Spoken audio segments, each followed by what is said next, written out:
नमस्कार पेंशन धारकों, आप सभी का स्वागत है। पेंशन ईपीएस से जुड़ी बहुत ही बड़ी खबर में ईपीएफओ का ऐतिहासिक पेंशन को लेकर बड़ा फैसला। मिनिमम पेंशन में जबरदस्त की बढ़ोतरी। तो पेंशन हक से जुड़ी भी बहुत बड़ी ईपीएस के पेंशन विभाग उनके लिए अपडेट आ चुकी है और साथ ही पीएफ खाता धारक है उनके लिए भी बड़ी खबर। 7 करोड़ पीएफ खातेदारकों के लिए बहुत ही बड़ी खबर।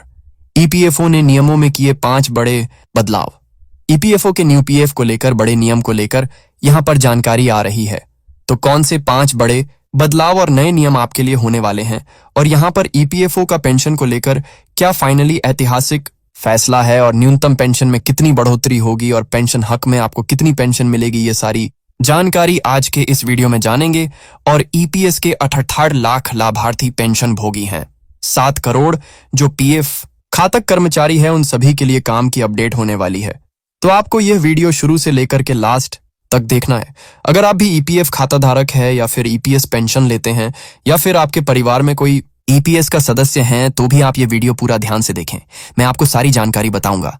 अगर आप एक नौकरी पेशा है और ईपीएस 95 पेंशन स्कीम के तहत आ रहे हैं या फिर आपको पेंशन मिलती है तो आपके लिए बहुत बड़ी खुशखबरी। ईपीएफओ यानी कि कर्मचारी बहुसदी संगठन पेंशनर्स ने बहुत लंबे समय के बाद यहां पर पेंशन भोगियों की मांगों को सुनते हुए न्यूनतम पेंशन को 1000 से बढ़ाकर के आज 3000 करने का भी फैसला लिया है। ऐसी जानकारी मिली है और कर्मचारी यूनियन संगठन RS 9000 पेंशन करने की मांग कर रहे हैं। तो यह फैसला लाखों पेंशन धारकों के लिए एक वरदान की तरह साबित हो सकता है, खासकर उनके लिए जो कि कई सालों से बहुत कम पेंशन में गुजारा करते हैं। तो ये सारी जानकारी आपको इस वीडियो में बताने वाले हैं। और उससे पहले एक आपसे छोटी सी गुजारिश रहेगी, अगर आप चैनल पर पहली बार आए तो सब्सक्राइब कर दीजिएगा और बेल आइकन को जरूर दबा देना है ताकि आपको इसी प्रकार से ईपीएस 95 पेंशन और ईपीएफओ से जुड़ी अपडेट होगी वो सबसे पहले मिलेगी। तो चलिए वीडियो शुरू करते हैं।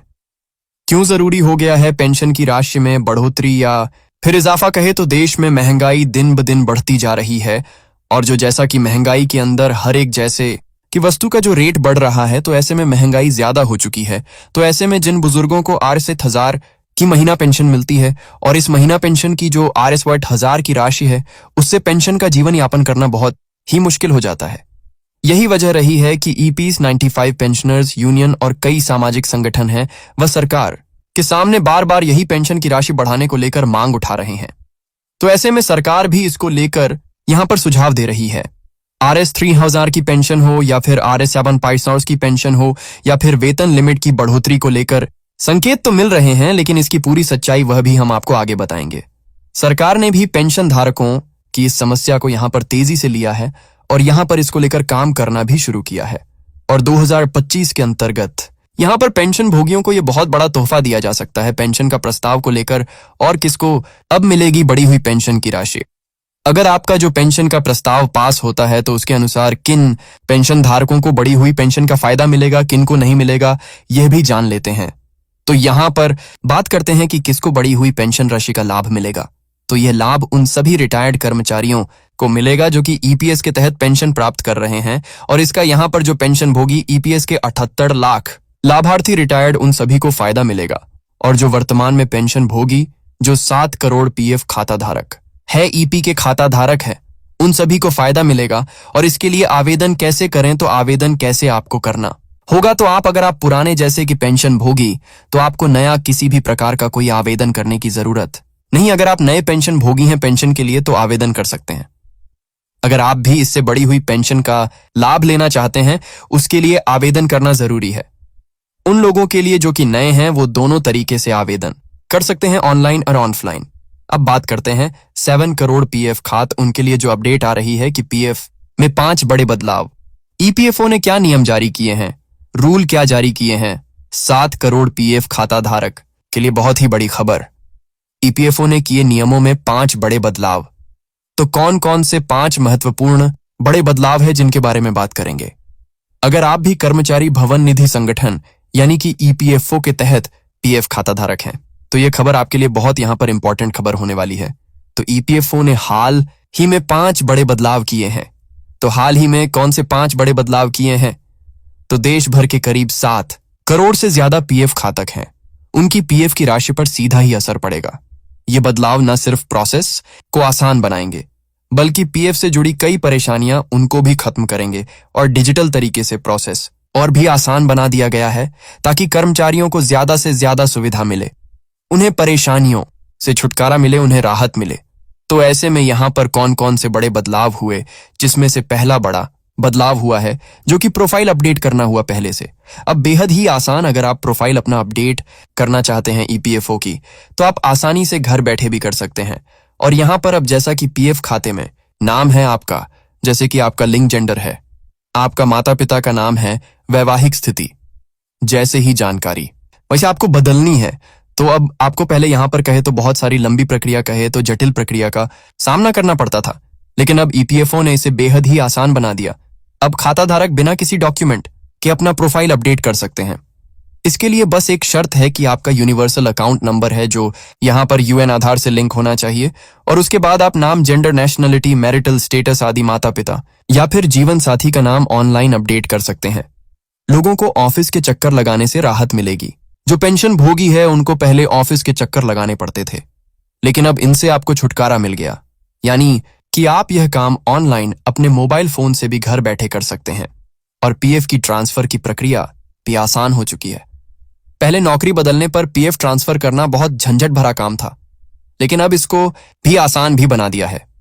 यानी कि कंपनी की मंजूरी के बिना काम अब नहीं पहले आगे बढ़ता था, लेकिन अब इस प्रक्रिया को और आसान बनाया है।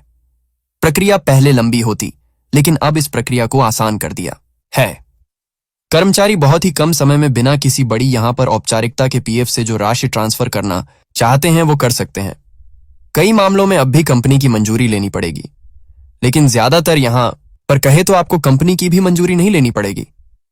इससे नौकरी बदलने वाले कर्मचारियों को बहुत ही बड़ा फायदा होगा, समय की भी बचत होगी।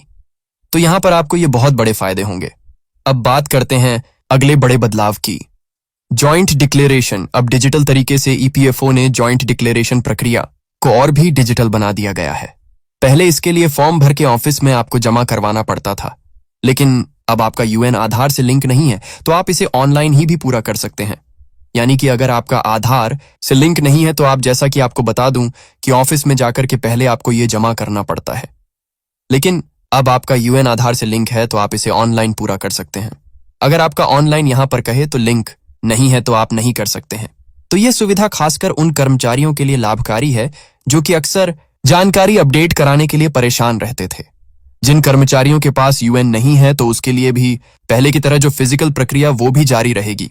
अब बात करते हैं अगले बड़े बदलाव की, जो सीपीपीएस व्यवस्था में पेंशन सीधे आपको खाते में मिलेगी। ईपीएफ ने सीपीपीएस यानी कि सेंट्रलाइज पेंशन प्रोसेसिंग सिस्टम लागू कर दिया है। इसका सीधा ही फायदा यह है कि अब पेंशन की राशि सीधे एनपीसीआई प्लेटफॉर्म के जरिए आपके अकाउंट में पहुंच जाएगी, यानी कि ट्रांसफर कर दी जाएगी। पहले पेंशन के भुगतान में आपको देरी होती थी, लेकिन अब लंबी प्रक्रिया से आपको निजात मिलेगी। ऑर्डर एक कार्यालय से दूसरे कार्यालय तक भी भेजा जाता है, तो ये सब ऑनलाइन होगा और सीधे आपके समय पर यहां पर राशि होगी वह अकाउंट में ट्रांसफर की जाएगी। अब बात करते हैं अधिक वेतन पर पेंशन की प्रक्रिया भी स्पष्ट। ईपीएफ ने कर्मचारियों के लिए भी जानकारी स्पष्ट कर दी है जो अपने वेतन पर पेंशन पाना चाहते हैं, और उसके लिए एक समान नियम भी लागू किया है। लेकिन अगर किसी कर्मचारी का वेतन ज्यादा है तो उसे पीएफ से यहां पर कहे तो अतिरिक्त राशि जमा करनी होगी, यानी कि पीएफ में ऐसा करने पर उन्हें भविष्य में अधिक पेंशन का लाभ मिलेगा। इसके अलावा जो निजी संस्था ट्रस्ट के जरिए पीएफ का संचालन करते हैं, उन्हें पीएफ के इन नए नियम हैं उनका पालन करना बहुत ही अनिवार्य होगा। अगर आप इन नियमों का पालन करेंगे तो आपको बहुत सारी नई सुविधाएं भी मिलेगी और परेशानियों का सामना भी नहीं करना पड़ेगा। और ईपीएस पेंशन को लेकर प्रस्ताव को लेकर अभी जारी है चर्चाएं। पेंशन की बढ़ोतरी को लेकर फाइनली मंजूरी अभी तक नहीं मिली है। पेंशन के प्रस्ताव को लेकर अभी प्रक्रिया जारी है। जैसे कि मेडिकल लिए सारे फायदे देने को लेकर सरकार फिलहाल प्रस्ताव को समीक्षा में है। तो दोस्तों, आज की यह अपडेट सिर्फ एक खबर नहीं, यह एक क्रांति है, एक भावनात्मक राहत है, एक नई शुरुआत है। अगर आप भी चाहते हैं कि सरकार के ऐसे हर फैसले की सही और समय पर जानकारी आपको मिले, तो चैनल काइश एडवाइस को जरूर सब्सक्राइब करें और बेल आइकन दबाना ना भूलें। ताकि आपको अगली खुशखबरी सबसे पहले मिले। मिलते हैं अगली वीडियो में एक और उम्मीद, एक और राहत के साथ। तब तक के लिए जय हिंद, जय भारत।